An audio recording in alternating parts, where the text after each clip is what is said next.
This is gonna be a good collection. Look at all that. Cash, cash, and more cash. Well, I'm down at my car wash to make the first big cash collection of the month. It's been hot, but the sun's been out.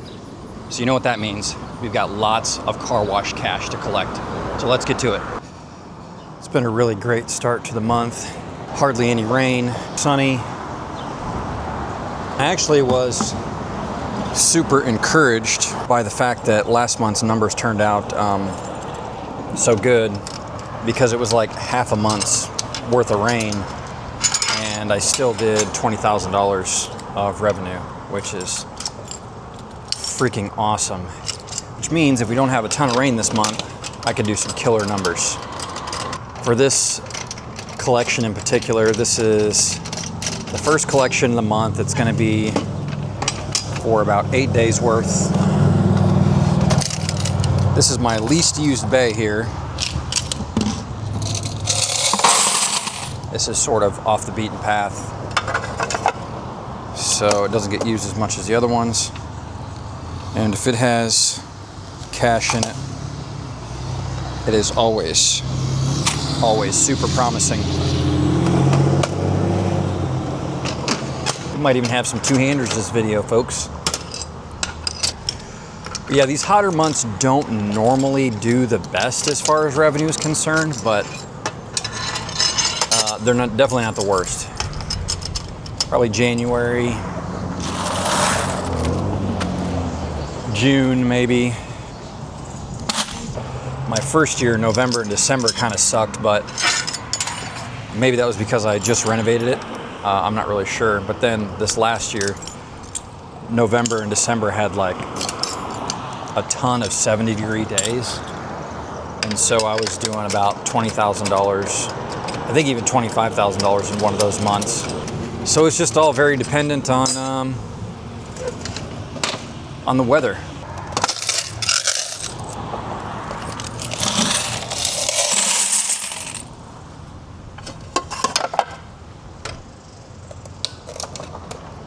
I'm gonna try not to forget to collect some of these this time. Look at that, that's freaking nice.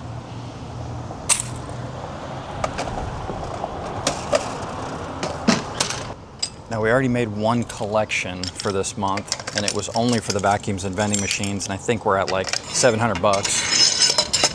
So whatever we get for the total this video, we'll have to add that to it to see what our running total is for the month. I've also been considering raising my prices. I'm currently at $2 for 3 minutes. And I know some of the other washes are going to $3 for 4 minutes. So kind of been kicking around the idea of doing that. Oh yeah, almost a two-hander here.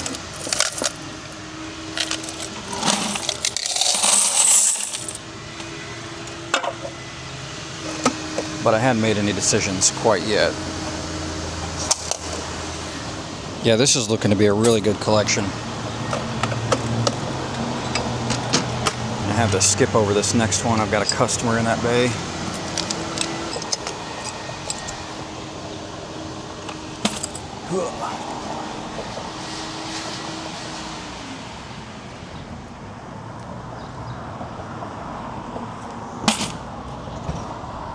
These ones here are strictly coin. This is a pretty busy bay here, so this should be, oh yeah. Oh yeah. Look at that. That's awesome. This is turning out to be a good collection. People always leaving trash up here. There's a couple people that I keep track of on my security camera. I'm just waiting to run into them because they come up here, throw trash in the bays and leave. They leave all the brushes and wands all tangled up, and they don't realize that I see that stuff. And I'm just waiting for them to come up here They'll be in the middle of the foam brush, wiping down their car. I'll be half tempted to shut it off, tell them to get off the property. You got a business like this, you don't need customers like that. It's just interesting to me because these people come up here, they'll come up here and, like, there's a restaurant next door, fast food restaurant. They'll get food, come up here, pull in the bay, sit in the bay for 20 minutes, eat their food, open their window, toss out their trash.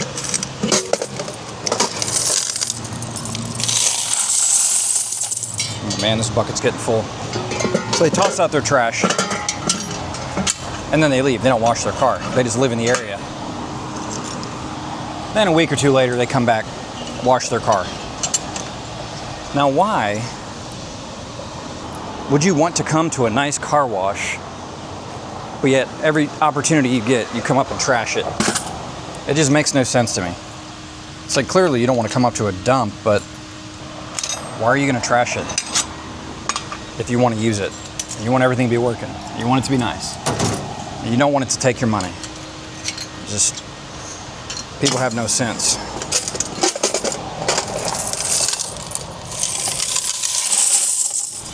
So needless to say, I try to catch those people every opportunity I get and tell them never to come back. Just do not come back. And that also ties into raising your prices. One of the theories is raise your prices and you can get rid of some of those unwanted customers. Let's get this last one. So in theory, you could increase your price 20% and lose 10% of your customers and still be all right. So it's definitely something I'm considering doing. This guy looks to have a coin jam, and this is my busiest bay, which usually means it is filled to the top, which means, folks, we might have our first two-hander in at least a month's time here. But we shall see. It could just be a coin jam.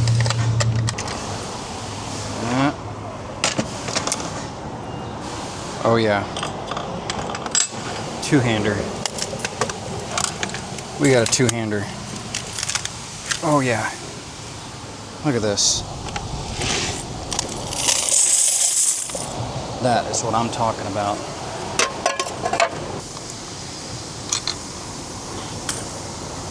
That is the problem with not having very big vaults, is these can fill up fairly quickly. That's the kind of coin jam I want. Now for the cash. Oh yeah. This is awesome. Nice fat stack. Nice little stack to top off that bucket. Let's go ahead and test it. Yep, she's good to go. All right, let's get this nice fat bucket back to the office, count it up. Oh man, this is heavy. We haven't had a bucket this heavy in a long time. That thing's about to bust. Okay, so I've got the cash and the coin collected from the bays. Now I have to separate the tokens and the quarters so I can actually count the quarters. As always, I'm gonna go ahead and skip that part because it just takes way too long. We'll get right to counting the quarters. Okay, so I have the tokens and the quarters separated. I'm left with two giant gallon jugs of quarters. Let's count these up.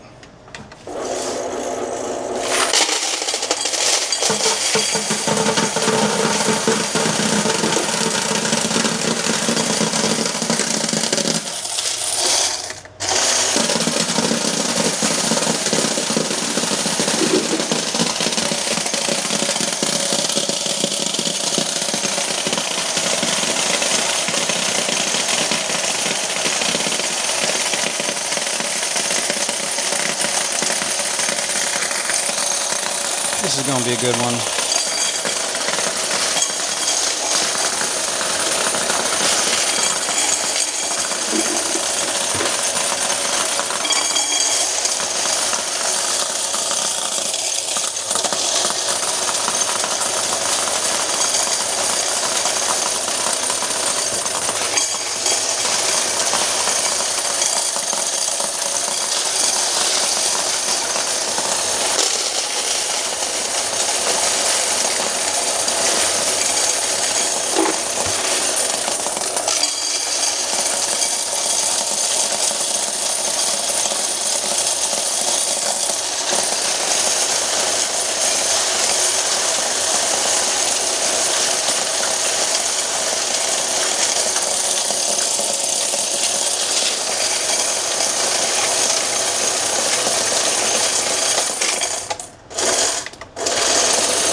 on that.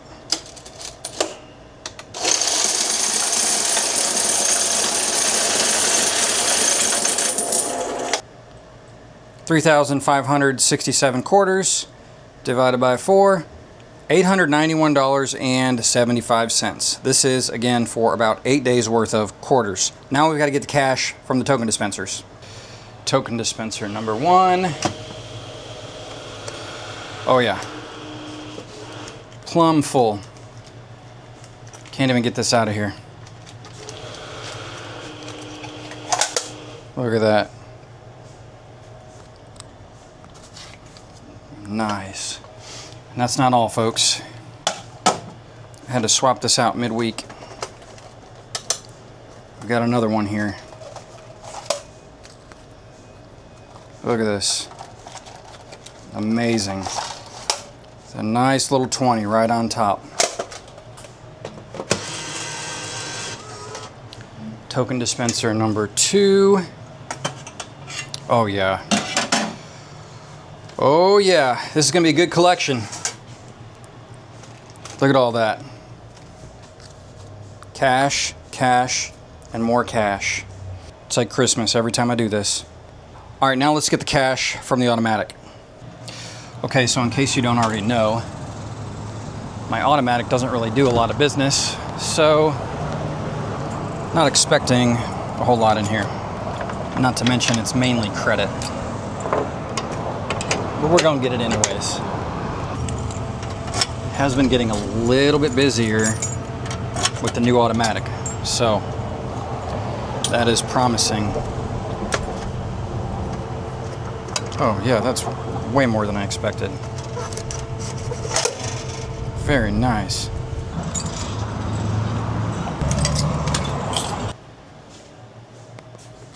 Now that is a lot of cash. This is a great collection. Okay, so we've got everything collected. We've got the quarters counted. Now I've got to take this cash back to my office and count it up. All right, I'm back at my office. Let's count up all this cash.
Try to count these reject bills.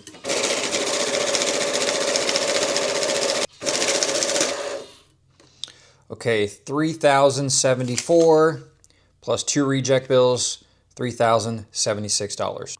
That is a lot of cash. Okay, so the cash collected from today was the $3,076 plus the $891.75 in coin, plus my coin collection from my previous video, which was only vacuums and vending, bring my total for cash this month to $4,678.25. Now I've got to add in the credit from the self-serve bays and the credit from the automatic. The credit from the self-serve bays was $1,937.35. and the credit from the automatic was $1,086, bringing my running total for this month to $7,701.60. Now that was for 9 days worth of revenue, and it wasn't even that busy. That means I averaged $855 a day, which is awesome. Oddly enough, people find it hard to believe that self-serve car washes can make that kind of money. But if you break it down, the average customer is probably spending $10 per wash. I know that to be true for my credit on my self-serve bay because I can track that. It's harder to determine how much someone pays cash in a self-serve bay, but I also have the automatic where the average ticket price is $12 or $13. So if my average customer is spending $10 per wash, that means it's only 85 customers a day. And then you have to remember there's also vacuum income, there's vending income. So all of that stuff adds to the revenue. It's not that hard to do big numbers at a self-serve car wash. Obviously there's expenses that come with that, but I don't have all my expenses in yet. I do that on my end of month video, as you may know. But self-serve car washes are valued based on a multiple of their gross income. So it's always very good to keep track of what your gross income is. And it can be a very good predictor to how well the month is going to go because expenses are sort of fixed in a sense. They're going to fluctuate a little bit, but usually they stay within the same range. So it gives me a good idea of how I'm going to do this month as I track my gross income. As always, you got any questions about real estate, car washes, cash businesses, drop it in the comments down below or hit me up on Instagram. I'll see you on the next one.